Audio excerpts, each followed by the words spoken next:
नमस्कार दोस्तों, मैं एडवोकेट यशवंत यादव आपका स्वागत करता हूं लॉ एडवाइज में। आज बहुत ही इम्पॉर्टेंट वीडियो है क्योंकि बहुत सारी जगह पे मैं देख रहा हूं पैसे की रिकवरी करने के लिए एफआईआर आम बात हो चुकी है।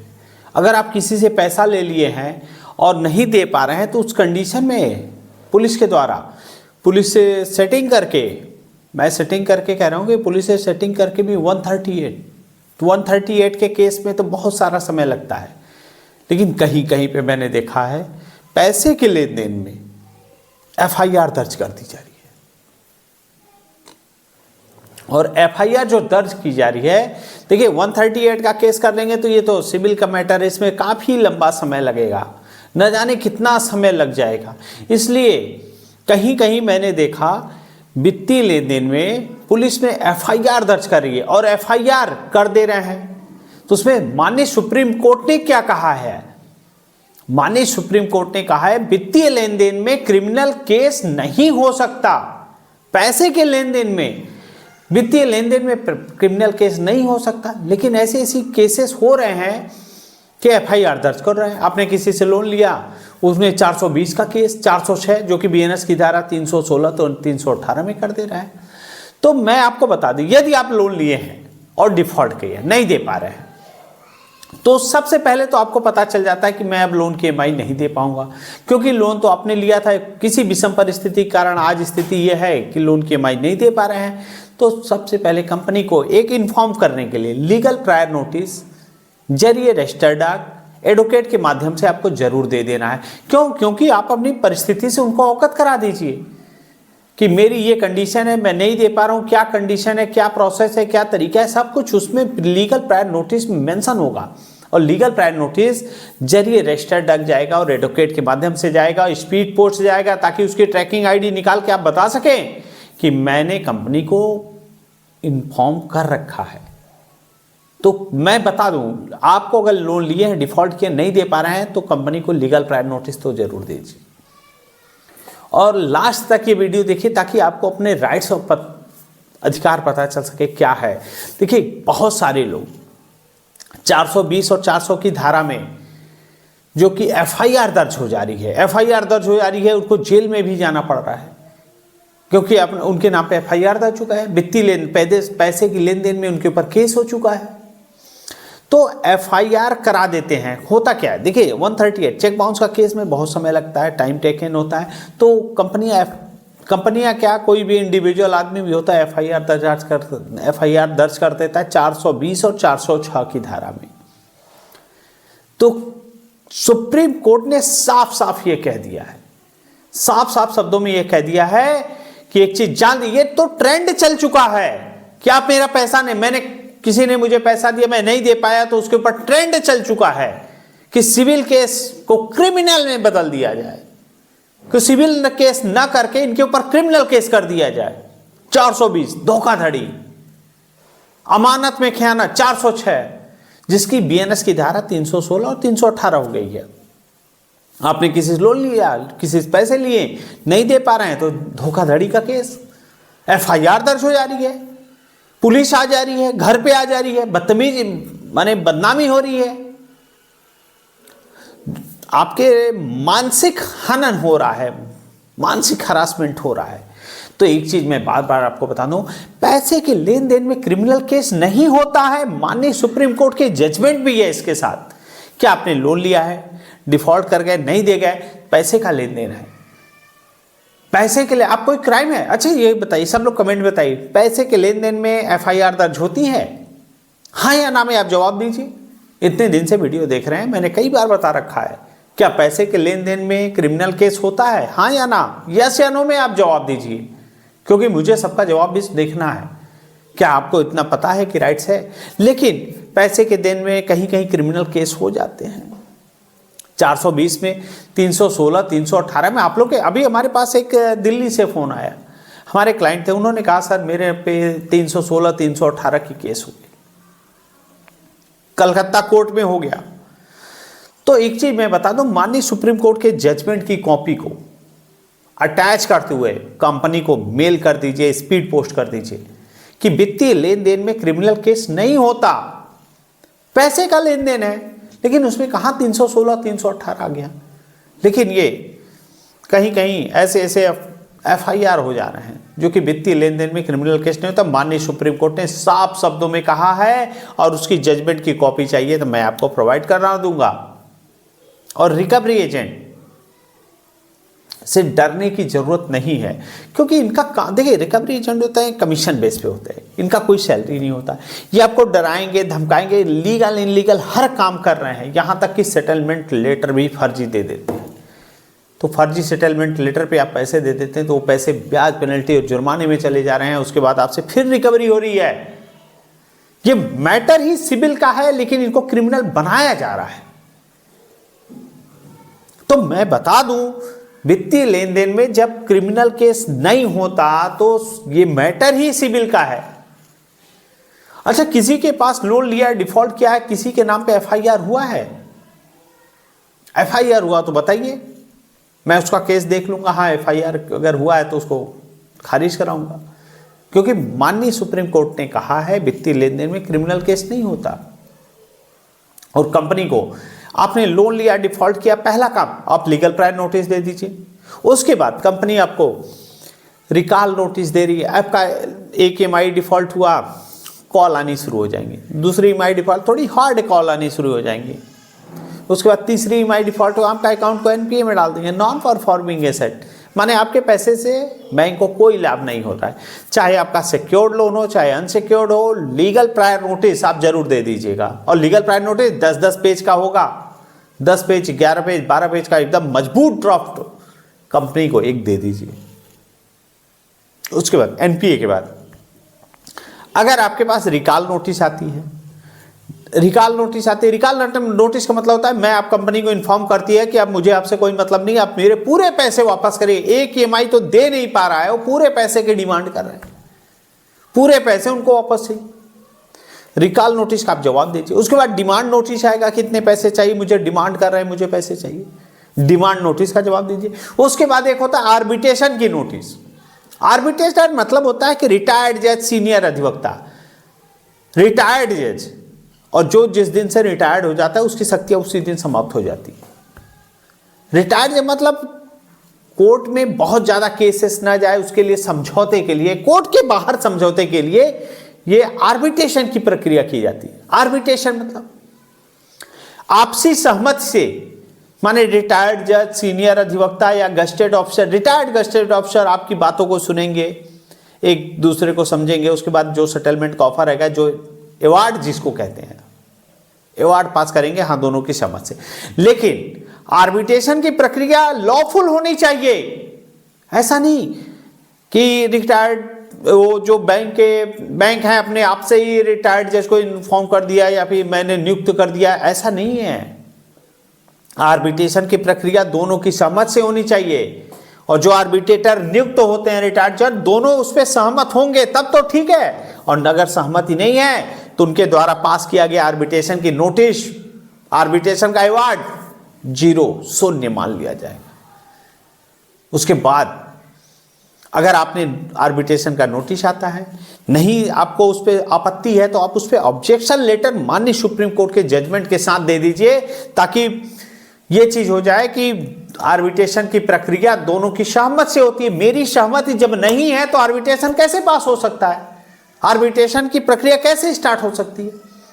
उसके बाद वो अवार्ड पास भी कर देते हैं, अवार्ड पास भी कर देते हैं, तो कोर्ट में जब एग्जीक्यूशन के लिए आएंगे तो आप अपनी बातों को रख देंगे कि मेरी नोटिस का जवाब को रिकॉर्ड पे नहीं रखा गया और मेरे अगेंस्ट में अवार्ड पास कर दिया गया, तो उसको शून्य मान के खारिज कर दिया जाएगा।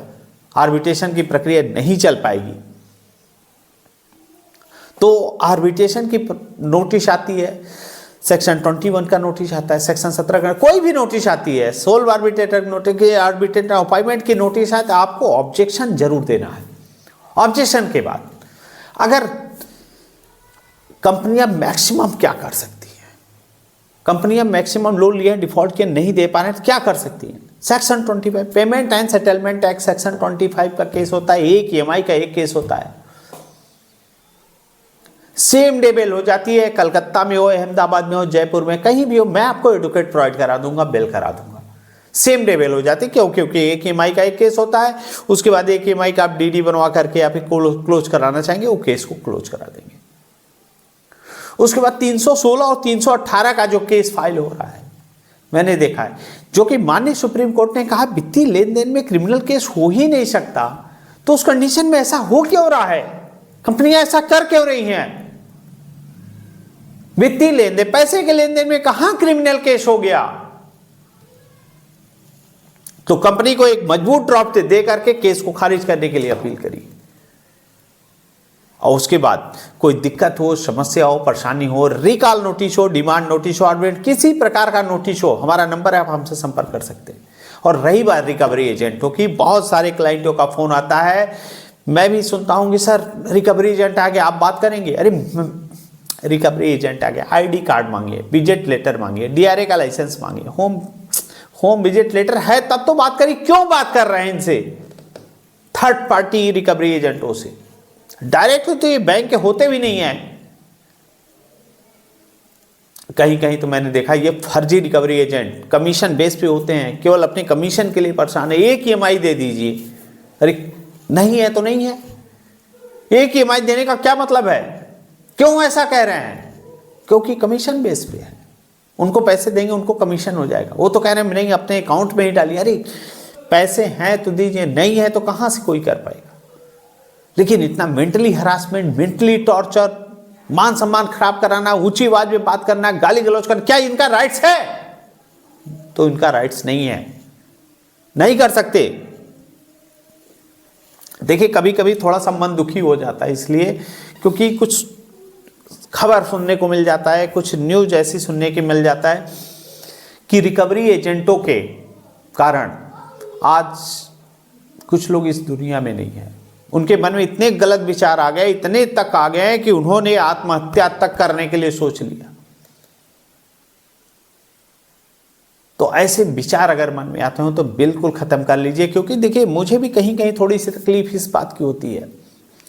पैसा लिए नहीं दे पाए, पैसा जब कंपनी ने दिया तो आपका सिबिल देख करके दिया, आपका अकाउंट देखा, सिबिल देखा, सब कुछ देखा, आधार देखा, पैन देखा, सब कुछ देखा, सब कुछ ठीक था तो आपको लोन दिया। आज किसी कारणवश नौकरी चली गई, व्यापार में घाटा हो गया, दुर्घटना हो गई, किसी विषम परिस्थिति में हो गई, नहीं दे पा रहे हैं, तो क्या इसको इतना टॉर्चर कर देंगे कि वो आत्महत्या कर ले? क्या यह सही है? क्या यह सही है? किसी को डराना धमकाना, रिकवरी एजेंट जो गलत तरीके से ऐसे व्यवहार कर रहे हैं, पता नहीं क्या अपने आप को इतना सुपर पावर समझ ले रहे हैं। ना आईडी कार्ड है, ना विजिट लेटर है, ना डीआरए का लाइसेंस है, ऑथराइजेशन लेटर है, बिना मतलब के फर्जी रिकवरी एजेंट आपको डरा रहे हैं, आप डर रहे हो। और डरने के साथ साथ कहीं कहीं सुनने में आ जा रहा है कि नहीं, आज हमारे क्लाइंट थे, नहीं है इस दुनिया में। तो ऐसी ऐसी बातें सुनने में आ रही है तो दिल को तकलीफ होता है कि इतना समझाने के बाद भी आप लोग के मन के अंदर का अगर डर नहीं समाप्त हो रहा है, तो मैं इससे क्या सरल भाषा में समझाऊं कि आपके दिमाग में घुस जाएगा। इतनी सरल भाषा में, क्या मेरी भाषा आपको नहीं समझ में आ रही है? क्या मैं आपको समझा रहा हूं, आपको पता नहीं चल रहा है मैं क्या बोल रहा हूं? कोर्ट की प्रोसीडिंग अलग है, कोर्ट में मैं अलग हिसाब से बात करता हूं, लेकिन मेरे क्लाइंट जो हैं, मेरे सब्सक्राइबर जो हैं, वो उनको नहीं जानकारी है, उनको अपने राइट्स, अपने अधिकार के बारे में नहीं पता है, तब तो आज ऐसी ऐसी गलत कदम उठा ले रहे हैं। सुनने में न्यूज आ रहा है कि हाँ इतना रिकवरी एजेंटों ने डरा दिया, धमका दिया कि वो सुसाइड कर ले। अरे सुसाइड, आत्महत्या तक के लिए सोचिए ही नहीं। अगर आप मेरे क्लाइंट हैं और मेरे सब्सक्राइबर हैं, अगर आप ऐसा कोई भी गलत काम कर रहे हैं तो मुझे भी कहीं ना कहीं तकलीफ हो रहा है कि मैं आपको समझा नहीं पा रहा हूं, मैं आपको बता नहीं पा रहा हूं क्या अधिकार है। अरे मैक्सिमम क्या हो सकता है? मैक्सिमम क्या हो सकता है? लोन लिए, डिफॉल्ट किए, नहीं दे पा रहे हैं, payment and settlement act section 25 में केस होगा। सिविल खराब हो जाएगा, हो जाने दो।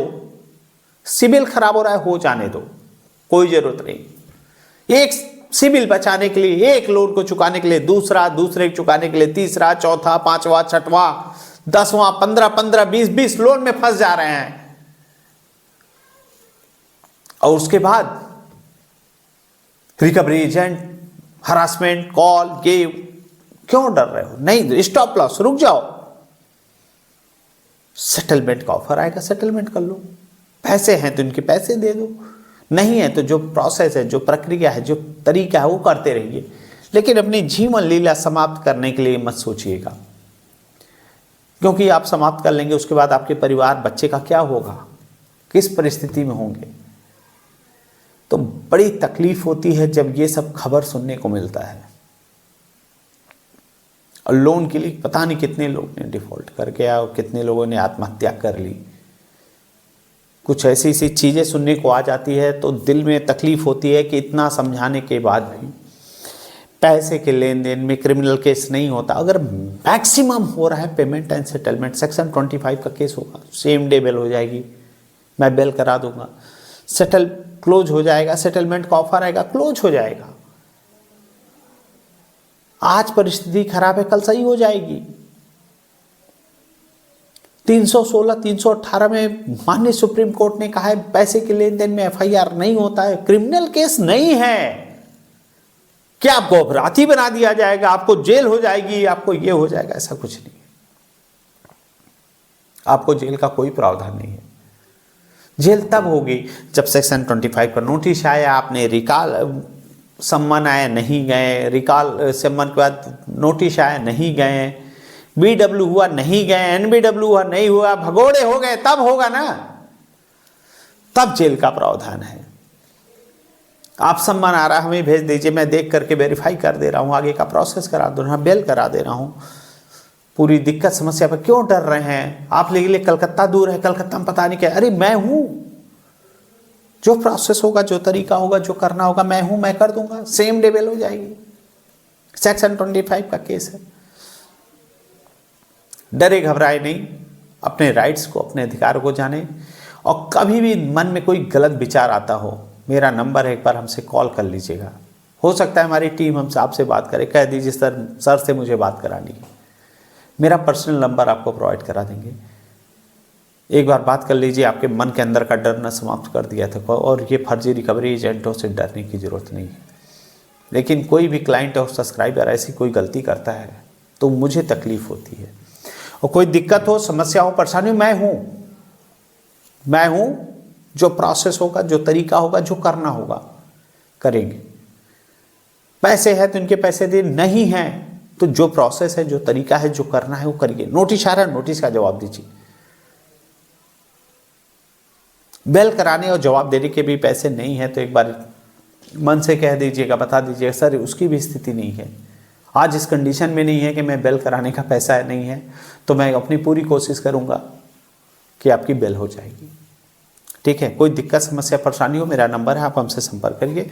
मैं अपनी बातों को यही समाप्त करता हूँ। जय हिंद, जय भारत, नमस्कार।